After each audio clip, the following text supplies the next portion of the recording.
Good day to you and welcome to Shepherd's Chapel. We have a very special program indeed for you today.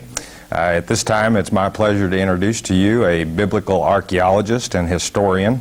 This gentleman that we're honored to have with us today holds a Master of Arts degree in biblical archaeology and history. He's a member of the Archaeology Institute of America. In 1972, he was elected as a fellow to the Society of Antiquaries of Scotland, and in 1976 he was honored with an honorary doctorate degree in literature. And at this time it's my privilege to introduce to you Mr. E. Raymond Capt. Mr. Capt, I want to tell you how much of a pleasure it is to meet with you and work with you on this project. We thank you for taking time from your busy schedule to be with us today. Well, thank you for having me. It's a pleasure to be here. Great. Have a chance to show somebody else my work. That's great. I think it's a good idea that we're doing this program because we receive letters from people continually asking, well, what is Mr. Capt's book, Jacob's Pillar, about? And that's what we intend to do today, ladies and gentlemen, is just kind of give you an overview, a little bit about Mr. Capt and his history, how he got started in archaeology, and then we're going to go and touch on each of the books that we have here at the chapel that are written by Mr. Capt and kind of give you an overview of those. Mr. Capt, what is the difference between general archaeology and biblical archaeology? Well, actually, there's no difference whatsoever. The work they do is all exactly the same. The only reason why they call it biblical archaeology is the work is found in Bible lands. Or it could be any land or people rather, in other lands that have connection with the Bible. So actually there's really no difference between the two. They're both the same. I see. You know, a lot of people think that science and Christianity are at odds with each other or conflict with each other. What would be your response to that comment? A lot of people believe that, and in fact that's one of my goals, is to make science and the Bible compatible. And I've been, I think, successful doing that. I believe so too. That's one of the goals that we have with our documentaries that the Shepherd's Chapel does as well, is to bring the Bible and science in conjunction with each other to where that there are no holes or gaps there. And when there's seem like there's a conflict between science and the Bible, most of the time it's because the translators made the mistake, not the Bible itself. The word sounds like it's opposite, or opposed to sense. It's the translations that would give us a problem. Exactly. Very good. How did you get started in archaeology? That I remember. I'll never forget that. 15 years old, out in the desert with my father, gathering deadwood for our fireplace. And in a wash in Barstow, California, I picked up an arrowhead. That thing turned me on. I had to start asking questions to myself. Who in the world made this? How did they make it? What are they living out here for? There's no water, there's no food. That started my quest for ancient man right there. And then biblical archaeology, what turned you on to that? Well, first I have to say this. I did spend about quite a few years in archaeology. I ended up in a Massacre Lake cave looking for Indian relics. I went to a meeting one time in Hollywood. A man was giving a lecture on the Great Pyramid. That turned me on. That was the second turn on I had. After the meeting was over, he was there by himself from England, and I invited him out to have dinner with me. I said there were 2 hours picking his brains and talking to him, and I got turned on the Great Pyramid. In fact, I had to see that for myself. So it wasn't too long after that before my wife got a job at a factory to make the money to pay my way, and I bought a tour going to Egypt to see the pyramid. Well, the tour I bought happened to cover, I didn't realize at the time, covered Jerusalem, the Holy Land, Baalbek, Petra, and even Greece and Italy. So when I came home from that, I got my exposure to biblical archaeology. I dropped the Indians right then. And every time since, I started studying on everything I could on Bible archaeology. In fact, I got a teaching degree finally. I'll take the time, but I got a teaching degree in California, lifetime teaching credentials on biblical archaeology and history. And so that's I get Dr. Adam Rutherford, who's a man from England, really, you might say, got me started in biblical archaeology. I see.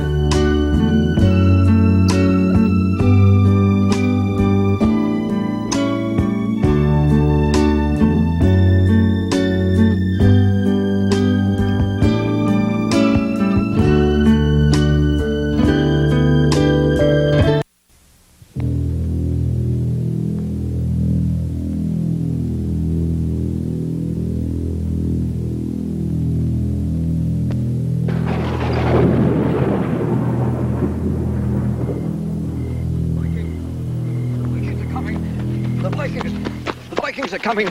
The Vikings are coming. They came from the cold and hostile north, pillaging monasteries and putting whole villages to fire and sword, and they profaned the churches.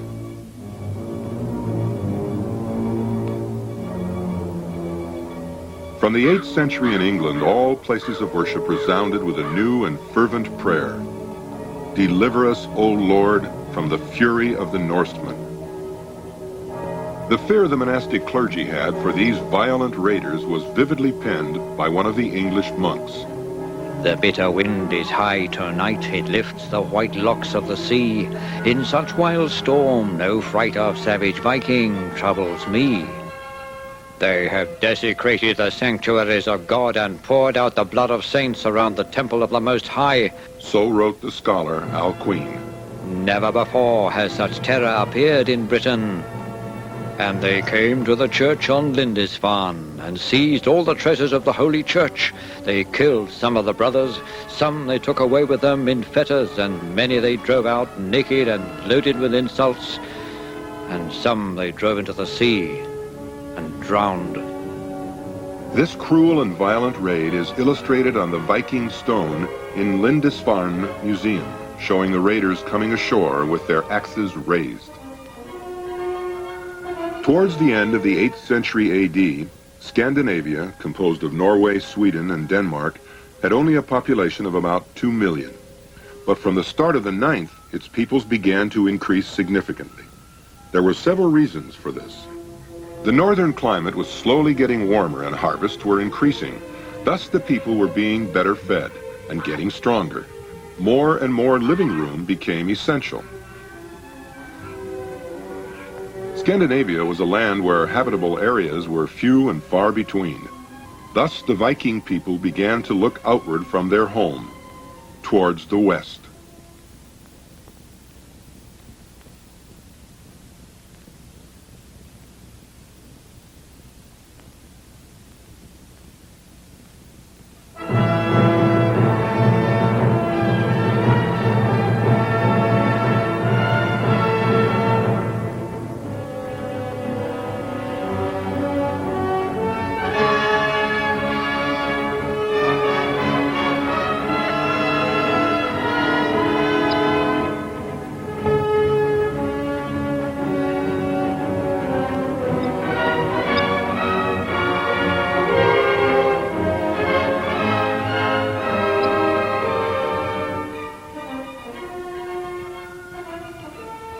I am Raymond Capt, biblical archaeologist and historian.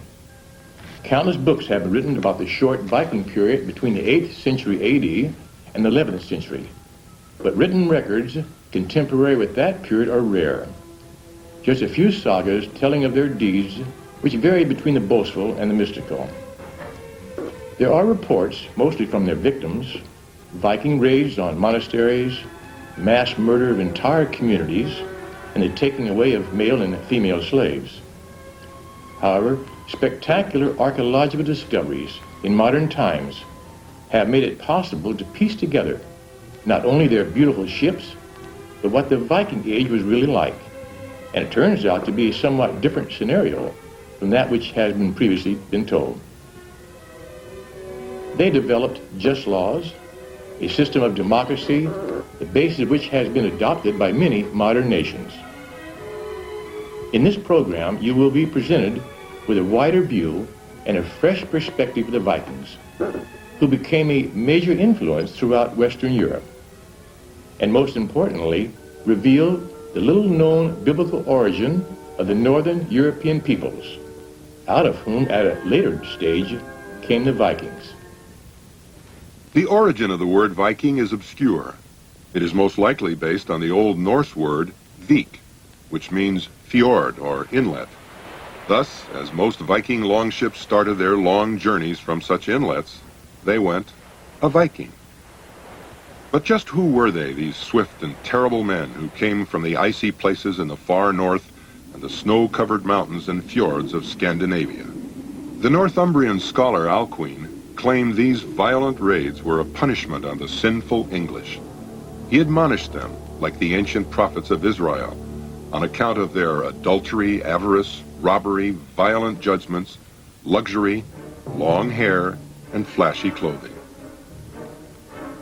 The Franks of France called them Northmen or Normans, which gave the name to the country Normandy, and the Germans simply called them shipmen.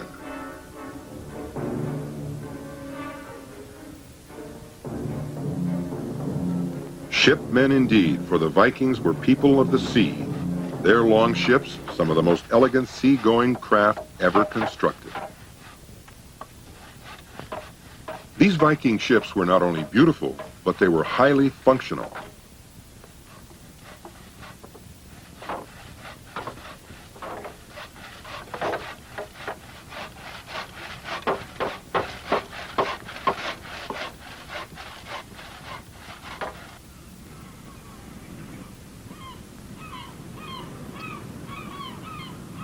Being of shallow draft, they could be rowed far upstream to attack cities like York, but needed no turning circle, as they could be as easily rowed going astern as forward.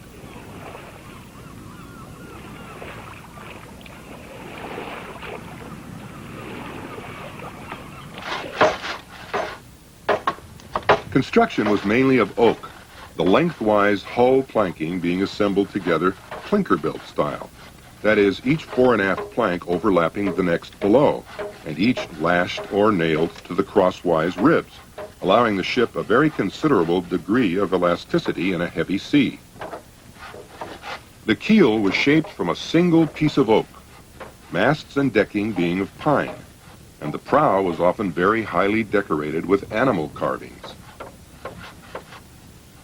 A heavy steering oar, called a steerboard, was slung over the right side of the ship, steerboard giving us the nautical term starboard.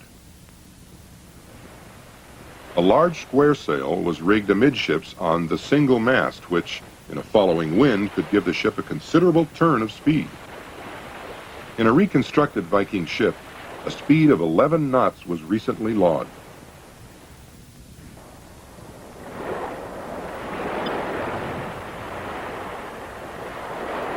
At the top of the mast, a brass vane showed the direction of the wind, and at a later date, many of these vanes appeared on the tops of church towers. Two of these beautiful craft are on display in Scandinavia, the Yukstad and the Oseberry ships, recovered from their long burial by archaeologists and their helpers.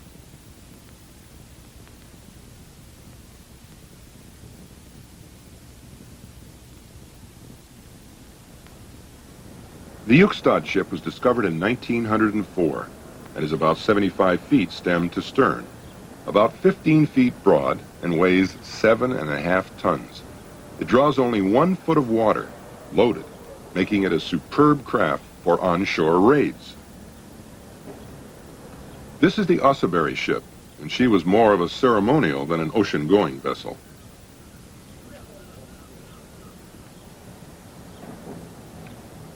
As with any modern yacht, these ships needed a ship-to-shore boat, and in Kirkwall Museum on Orkney, such a dinghy has been reconstructed. On the full-sized longships, there was usually a crew of 32, with a spare crew resting. Thus rowing could be kept up continuously.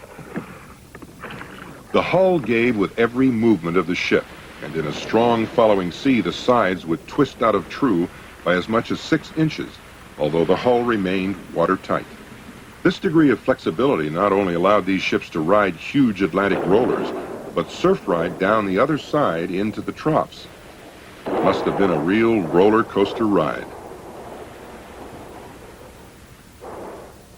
The Oseberry ship is dated to about 900 AD and was found to contain the bones of 2 women who had been laid in a wooden burial chamber aft of the mast. There were 3 beds, 3 sleighs, and a beautifully decorated 4-wheeled cart. The Vikings were absolutely obsessed with their ships and regarded them almost with reverence. These 2 longships were really pieces of sculpture. No plans were used by the shipwrights, but they shaped them until they looked right, all by eye. and they lovingly decorated their curving prows with animal carvings. What so astonished the coastal hamlets and villages of England was the speed of the Viking raids. Their ships would suddenly appear out of the morning mist, running up the surf to ground on the beach, disgorging a double line of yelling, howling, shaggy men, all armed to the teeth. The Vikings were well aware of the psychological effect of surprise, speed, and noise to strike panic into the population. Then, after only a few hours ashore, they would vanish out again into the cold, gray North Sea, laden with monastery treasures, gold, jewels, and illuminated manuscripts, and in particular, silver. It was silver the Vikings especially coveted, and they left usually not without male and female prisoners, although some of the girls became quite willing brides, perhaps glad to be rid of their quiet life on the English coast. In addition to slaves, the Vikings were not averse to cattle rustling, and whenever they saw a danger of running short of milk or meat, a trip to the English coastline invariably provided a cow or two. Vikings made many raids up the broad rivers of Europe to sack and burn the monasteries, the best source of booty.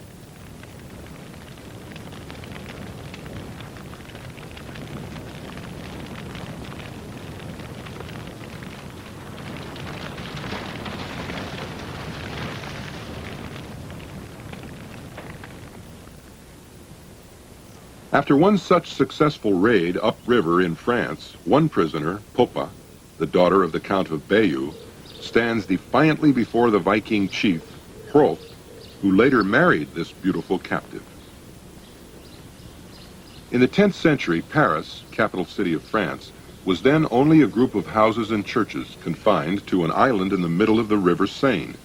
Ragnar the Dane, with a fleet of 120 ships, sailed up the river and besieged the town for some months, but was eventually persuaded to leave with a present of some 7,000 pounds weight of silver.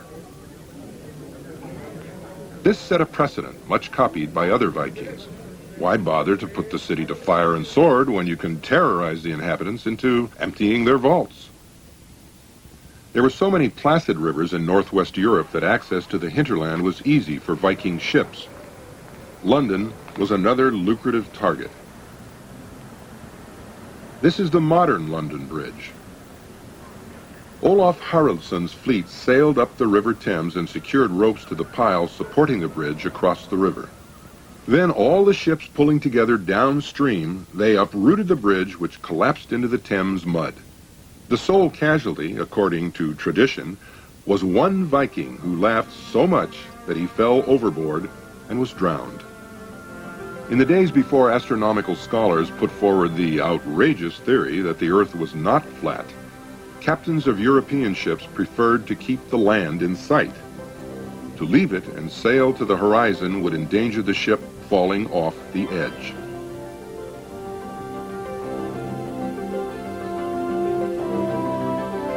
Norse captains, on the other hand, kept the carved prows of their longships headed for the far horizon, until shortly before 1000 AD, one ship, blown further west than any before, saw a land which they referred to as well-wooded and with low hills, America. However, this ship did not land but sailed on.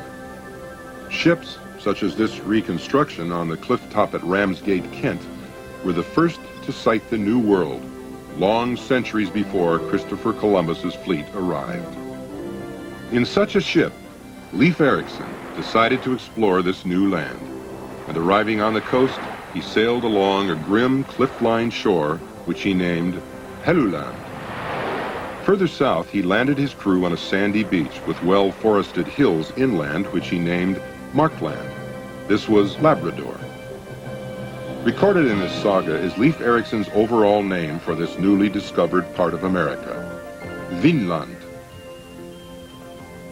Vikings from Greenland made one further attempt to colonize Labrador, and early in the 11th century, 3 ships landed and formed a small community. At first, encounters with the local Indian tribes was on a friendly basis, with many goods being exchanged and bartered. Indeed, so amicable were the initial contacts that even this young Viking girl appeared to have no fear of these well-armed tribesmen. Keen though they were on the fresh milk from the cows the Vikings brought with them, they were somewhat wary of the wild antics of this one.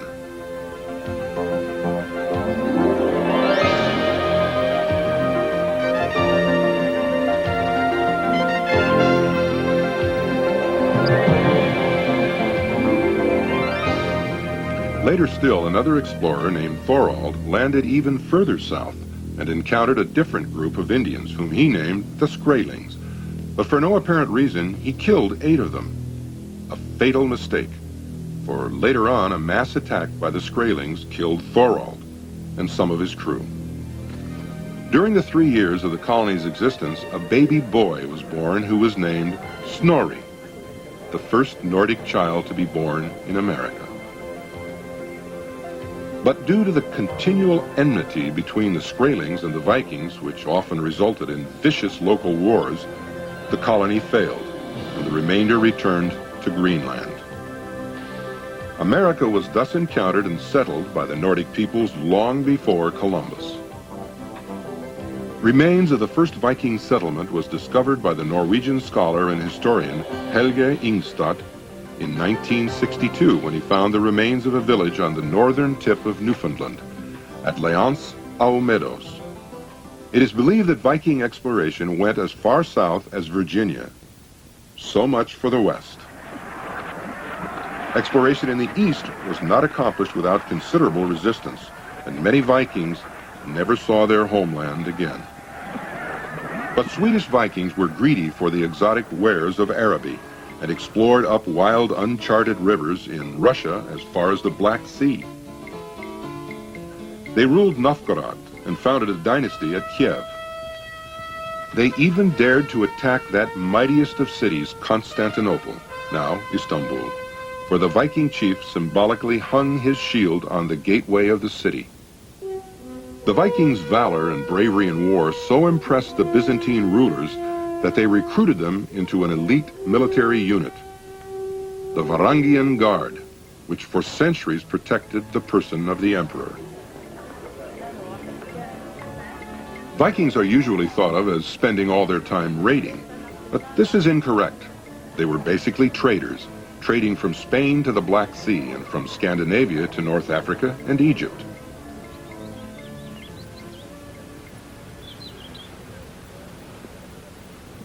One of the more important trading centers was Hedeby, on the German-Danish border. It controlled the routes from Uruk to the Baltic Sea. In such trade centers was produced iron tools for the farmer, weapons for the warrior, bone and antler carvings including chess sets, bronze castings, leatherwork, furs, skins, walrus ivory, pine marten pelts, beaver fur, squirrel fur, amber, falcons, and elegant and artistic jewelry.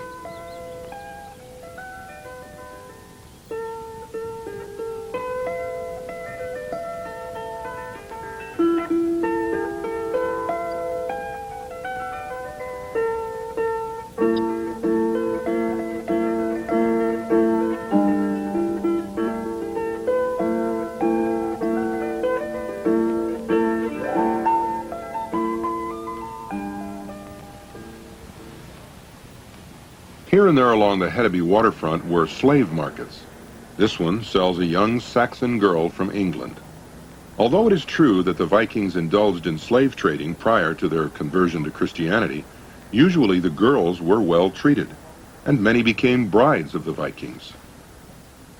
The traditional belief that the average Viking was a bewhiskered, evil-smelling, and usually inebriated lout can now be balanced by some terse notes in the Anglo-Saxon Chronicle, which referred somewhat petulantly to the unfair advantage Viking youths had for the favors of English girls, as the young men spent much of their time ensuring the cleanliness of their clothing, bathing frequently, and combing their long blonde hair and beards, if any. Judging by the many combs found in graves and needles for the stitching and repair of clothing, Vikings seemed to be very conscious of their appearance, and even the Viking chieftain had to submit to a haircut while his wife stood by, being critical. An interesting insight into the Viking mind shows that silver was his favorite booty, although it is gold that is so universally sought. Silver was accumulated in vast quantities, and not only through plunder. Viking merchants traveled the great Russian rivers, exchanging furs, honey, weapons, and slaves for supplies of Arabic silver coins.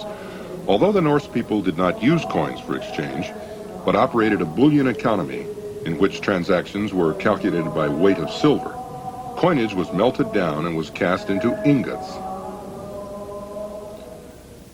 Clothing for both men and women was basically of wool. Women designed and made their own clothes and wore round or oval clasps to fasten shoulder straps. They both wore wool cloaks or capes out of doors, wool being the best to combat the extremely harsh northern winter. Cloaks were held in place with finely made pins. The famous two-horned helmet, which has always indicated a Viking, is a myth and was never worn. Instead, a simple leather helmet was worn in battle, familiar as the Norman helmet, and it included a nose guard. Winter evenings were usually spent eating and drinking, especially the latter, and bards were much in demand for the recounting of poems and sagas. And while these somewhat dramatic events were being held to amuse the adults, the children enjoyed themselves by playing board games. And fathers who got tired of the non-stop boasting preferred the company of their children outside. Board games such as these have been found in many graves from the Middle East to the Baltic. Although the violence of the raids on the English coast have captured the headlines suggesting that the Vikings spent all their time plundering, this is quite incorrect. Farming and trading took up most of their time. Grass was grown as a crop, and the resulting hay stored for the many horses the Vikings had. Barley, oats, and rye were the most important crops, but wheat, flax for linen, and hemp for ropes were also grown. As well as crops, there were domestic animals to be attended to and milked.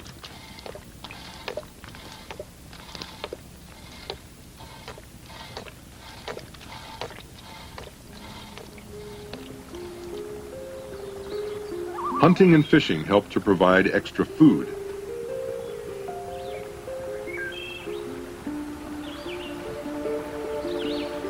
And there was an abundance of salmon and trout available in the many mountain streams.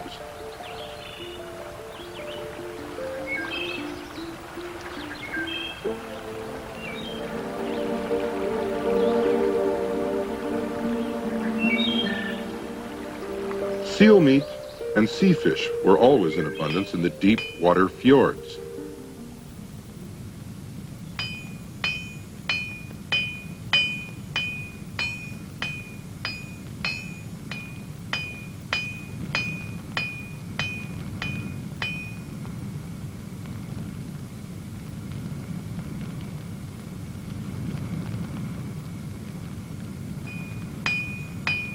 The village smithy was a vital part of the community, and smith's tools, anvils, hammers, and tongs have been recovered from many graves.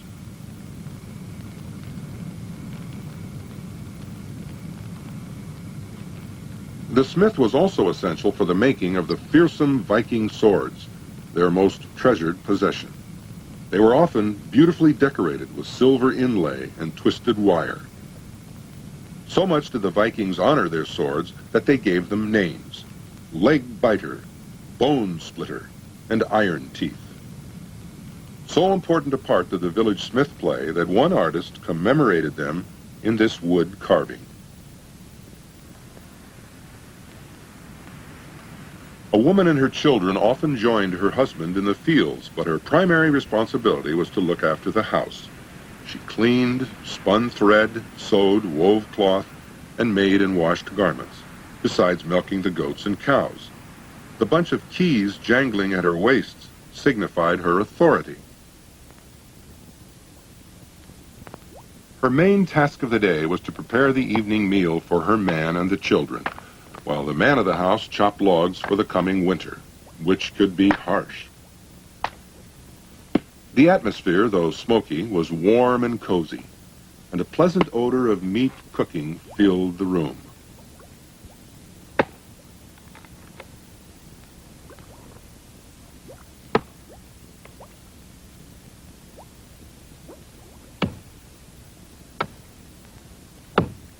Though so far north, these Viking areas could provide a surprisingly large variety of food. While the sea was alive with animals which not only provided meat in abundance, but oil, ivory, bone for arrowheads and spearheads, and skins for rope, and line for fishing and bowstrings.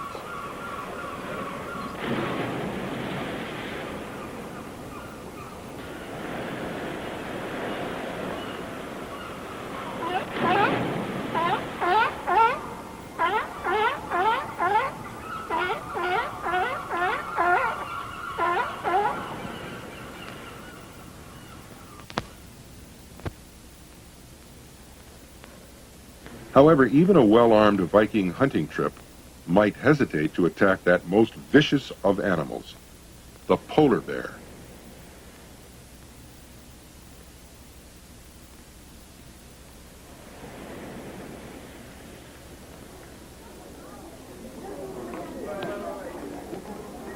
Sometimes a marriage had to end in divorce, which was a simple process.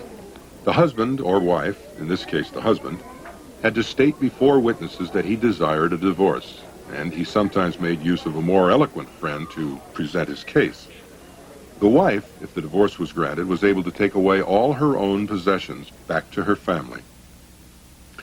Some of the reasons for a woman seeking a divorce were somewhat unexpected.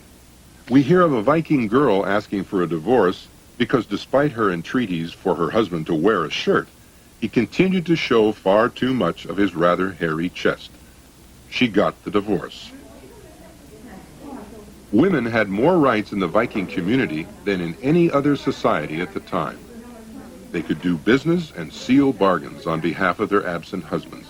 And when a Viking was away practicing his raiding skills, his wife would be in charge of the farmstead, supervising the grinding of grain and instructing the younger girls in all aspects of running a farm.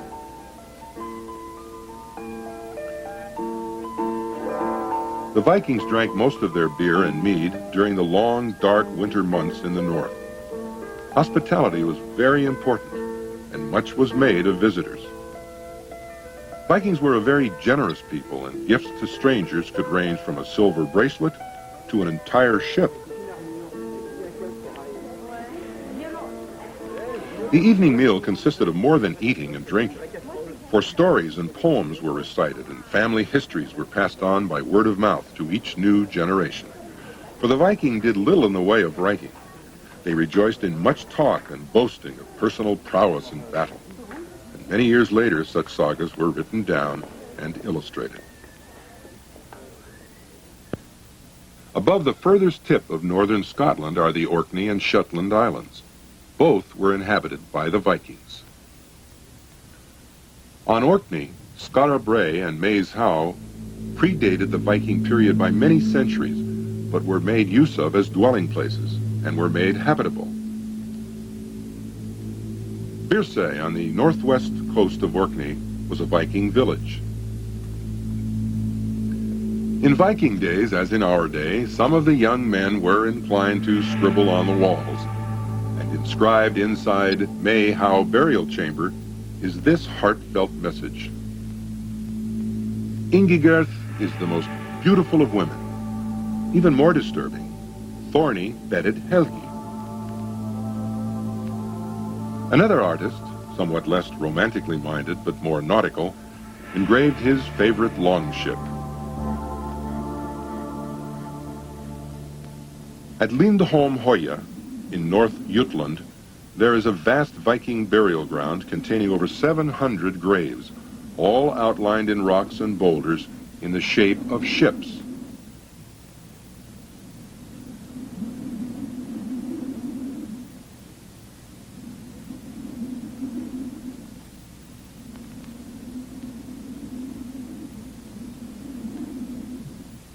When it came to the internment of an important chieftain, the ceremony was considerable. One of the finest of the Viking longships was hauled ashore, often the same craft that the chief had used in his raiding journeys, and a small enclosure of wood was built amidships. The body of the chieftain was then dressed in an outfit specially made for the occasion, consisting of hose, trousers, boots, a coat, a mantle of silk brocaded with gold buttons, and a hat of silk trimmed with sable. The dead man's nearest relative, holding a flaming torch, then approached naked, set fire to the wood, then threw his torch into the hull.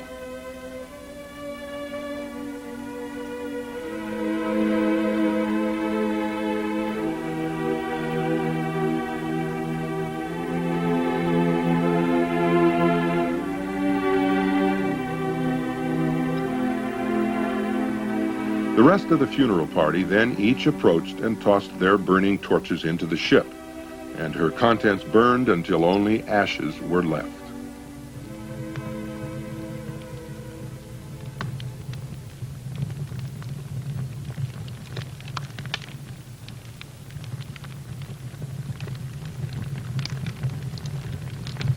Finally, a runic inscription was cut to glorify the chief in his deeds, and the whole party adjourned for a serious drinking session of homemade beer and mead.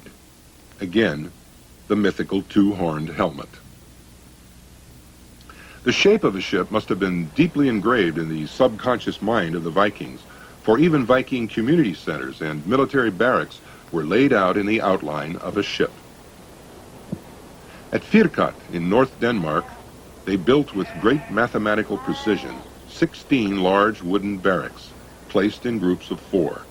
The walls were curved convexly, again following ship contours. The whole complex was built inside a large circular rampart surmounted by a wooden palisade overlooking marshy ground. This was impassable to enemy forces, an ideal defensive position. The longship outline is plainly visible.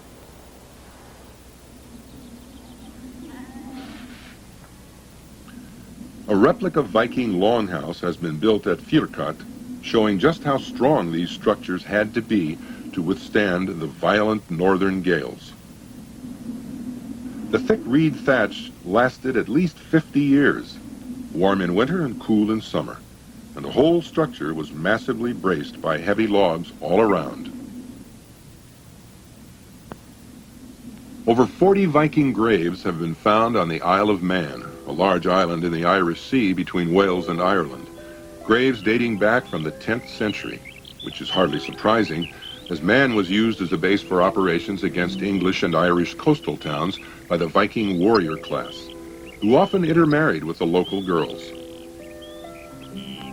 As in Denmark, these Vikings were buried in boat-shaped graves, a comforting thought to the dying chieftain to know that he would shortly be sailing to Valhalla to be greeted by the Valkyries, to feast, to fight, and to drink till the end of time. Although the island is subject to the British Crown, Man has its own parliament, the Tinwald, a word derived from the Icelandic Thingvellir, or assembly field.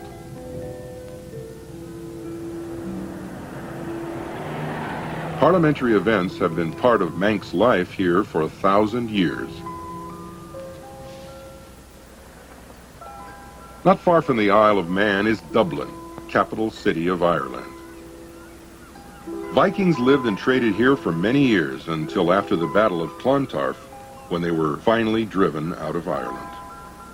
The foundations of their many trading posts have been discovered near this location beneath the city.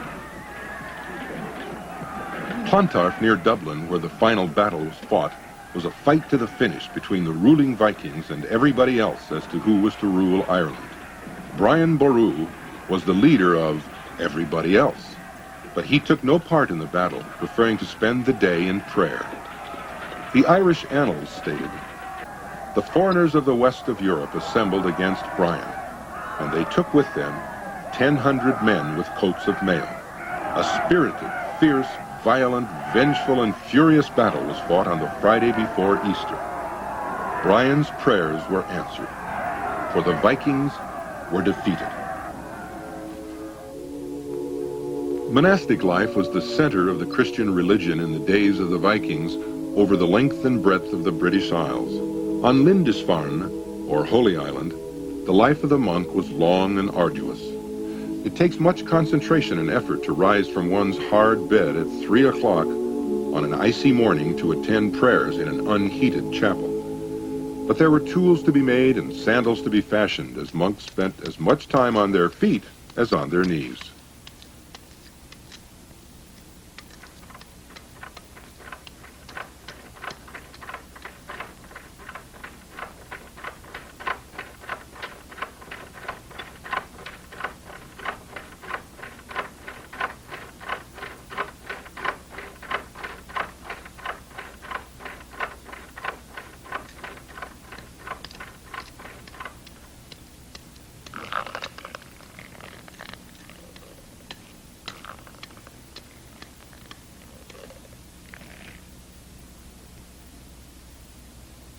In addition, there was much sewing of religious vestments to be done for bishop and serving maid alike.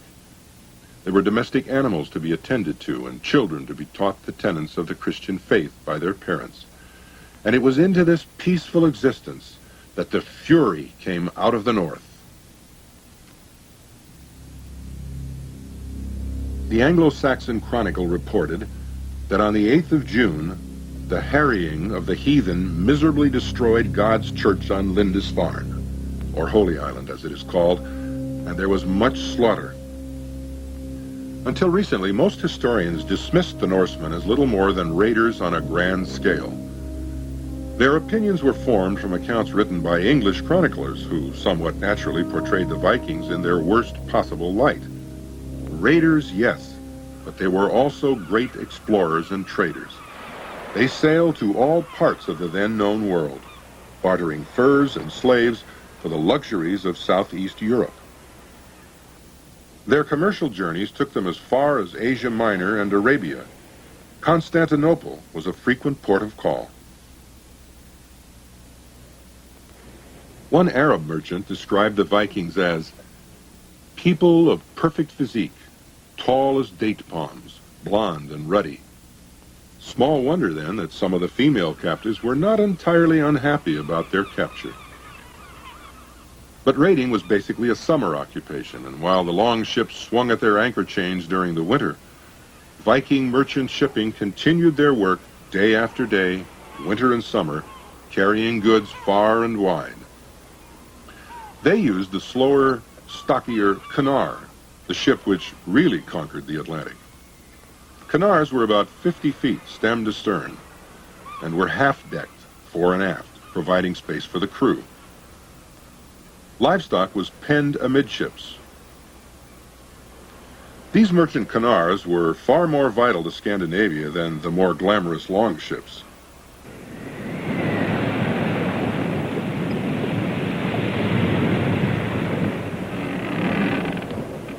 Skilled seamen though the Vikings were, the North Atlantic to Iceland and Greenland was no pleasure cruise, and not all ships arrived at their destination.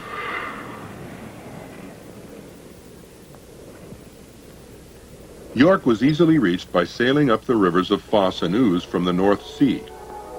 Viking kings ruled here from 866 AD, but little was known of Viking York, or Jorvik, as it was then known, until archaeologists made considerable finds beneath Coppergate, part of the city. Masses of timbers which had formed the foundations of commercial houses were uncovered. Carpenter shops, leather workers, jewelers, potters, tool makers, and even the houses of moneylenders were there.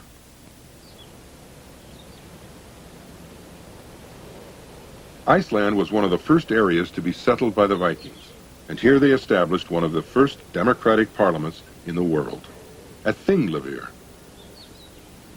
The location was dramatic, shaped in ages past by violent volcanic action, making a natural platform overlooked by a high lava cliff. Here Viking chieftains repeated the laws and statutes of the Norse people, just as Moses repeated the law to the Hebrews in the wilderness. But now a new thought was starting to influence the pagan Vikings, from frequent contact with the English, many of whom were Christian. This faith had long been an influence in the British Isles, especially in the south and west, 500 years before St. Augustine brought Romanized Christianity to the country. The unthinkable was about to happen.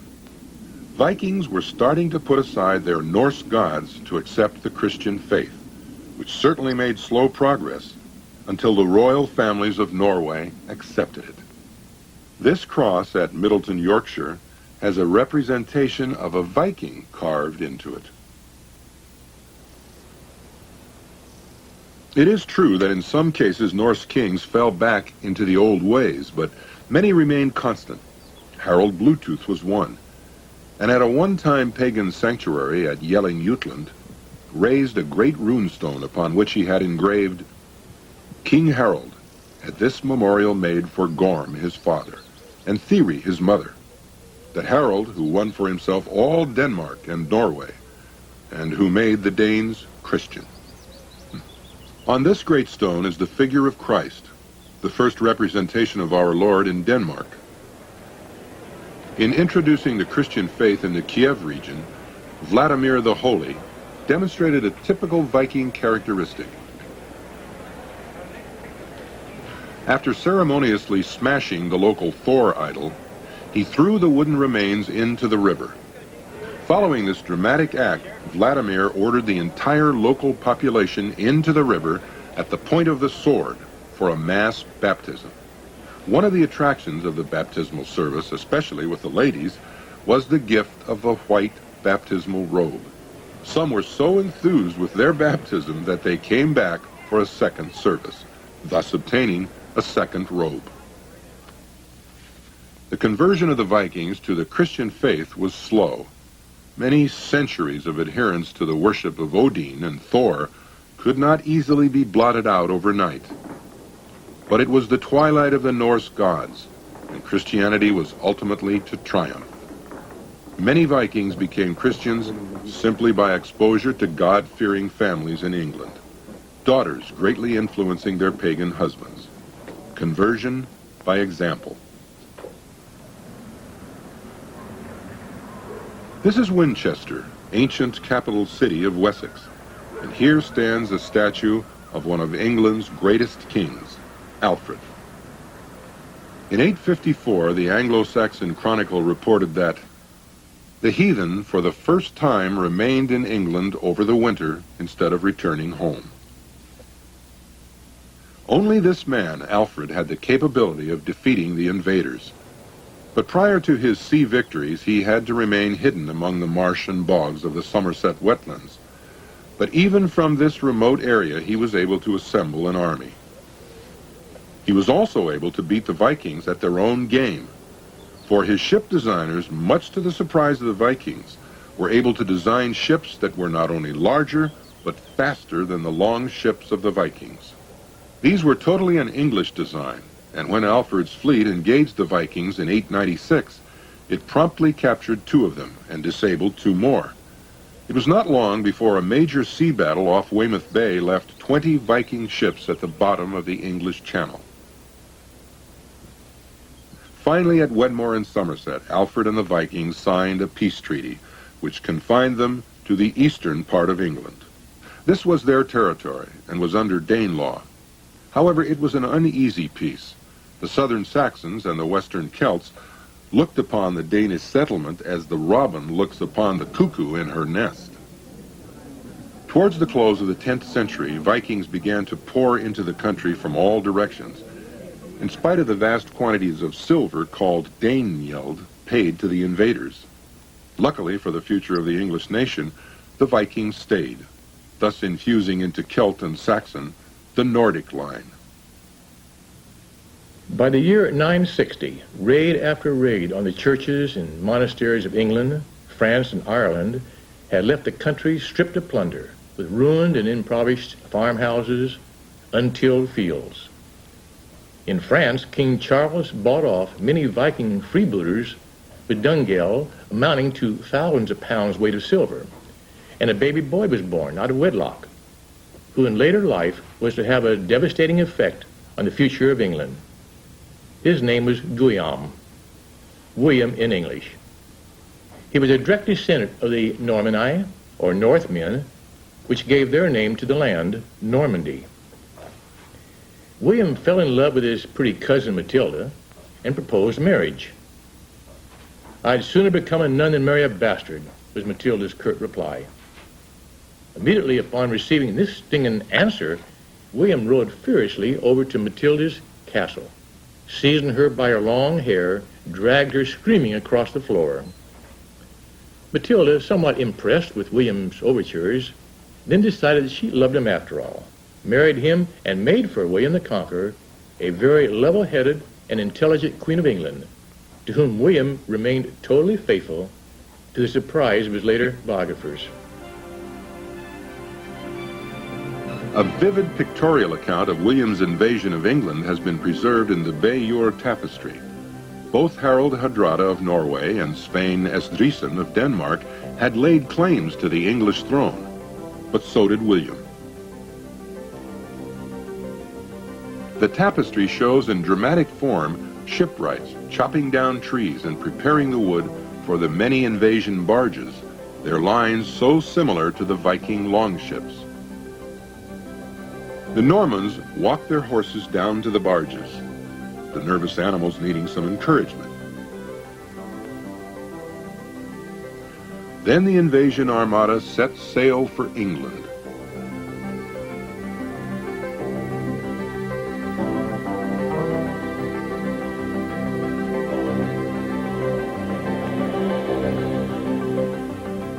And the tapestry says, "We make for Pevensey," and continues, "We hasten ashore."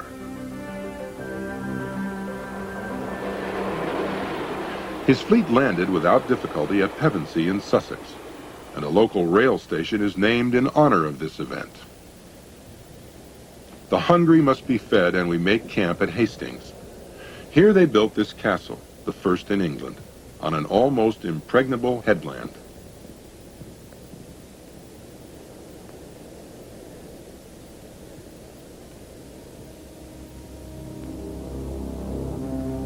Harold is told that the invaders are putting the country to fire and sword, and he marches south.